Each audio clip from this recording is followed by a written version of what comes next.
বলবে যে এই নেতাকে দেখেছি, ওই নেতা দেখেছি, এই দল দেখেছি, সেই দল দেখেছি, এই আদর্শ দেখেছি, ওই আদর্শ দেখেছি, এই মতবাদ দেখেছি, ওই মতবাদ দেখেছি, কোনটাতে শান্তি দিতে পারে না। আমরা দেখতে চাই বাংলাদেশ জামাত ইসলামী যে ইসলাম নিয়ে আন্দোলন করছে, এই ইসলামের শান্তি আমরা দেখতে চাই। এজন্য কাউকে ভোট নয়, আগামীতে ভোট হবে জামাত ইসলামের পক্ষে, জামাত ভিক্টরি হবে ইনশাআল্লাহ। সংগ্রামী সাথী বন্ধুগণ, আমাদের দেশটা ফ্যাসিস্ট সরকারের অত্যাচারে অনেক কষ্ট পেয়েছে, অনেক মানুষ কষ্ট পেয়েছে, লাঞ্ছিত হয়েছে।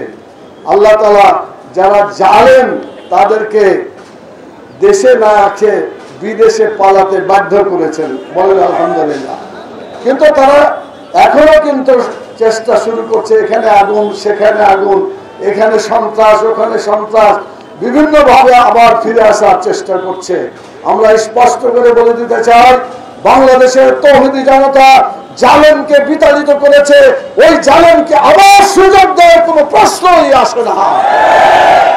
প্রিয় ভাইরা, আমরা হুঁশিয়ার করে দিতে চাই, বাংলাদেশের জনগণ সহ যারা এখানে টিকে আছেন, কোন পার্শ্ববর্তী দেশের এই জুলুম, অত্যাচার, নির্যাতনকে আর বাংলাদেশে আসতে দেওয়া হবে না।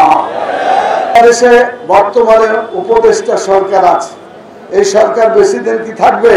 থাকবে। ফেব্রুয়ারি পর্যন্ত আশা করা যায় নির্বাচন হলেই তাদের সমাপ্তি ঘটবে। আমরা উপদেষ্টা সরকারকে বলবো, যেভাবে নির্বাচন করলে সত্যিকার নির্বাচন হয়, সেই নির্বাচন আপনি করেন, আপনার নাম ইতিহাসে লেখা থাকবে। কিন্তু আগের মতো 2014 সালে বিনা ভোটের নির্বাচন, 2018 সালের দিনের ভোটকে রাতে করা, এবং 2024 সালে তারা আমি এবং দামি যে ভোটগুলা করেছে, এরকম স্টাইলে যদি ভোট হয় তাহলে জাতি আপনাকে কোনোদিন ক্ষমা করবে না। সেজন্য বর্তমানে যে সমস্ত প্রশাসনের লোক আছে, এই প্রশাসনের লোকগুলোকে রাখা যাবে না। এরা ওই সমস্ত লোক যারা বিগত সরকারের আমলে বিভিন্ন ভাবে দেশ এবং জাতির দুশ্মনী করেছে, কথা ঠিক কিনা বলে। এই জন্য সকল প্রশাসনে যারা অবস্থান করছে সবগুলোকে বাদ দিয়ে নিরপেক্ষ এবং অন্যান্য যারা আগে এরকম দোষ করে নাই, খুঁজে খুঁজে কমপক্ষে অকমন্দ না, কম মন্দ তো আছে, তাদেরকে খুঁজে খুঁজে সেখানে দিতে হবে। কোন খারাপ লোককে প্রশাসনে রাখা যাবে না।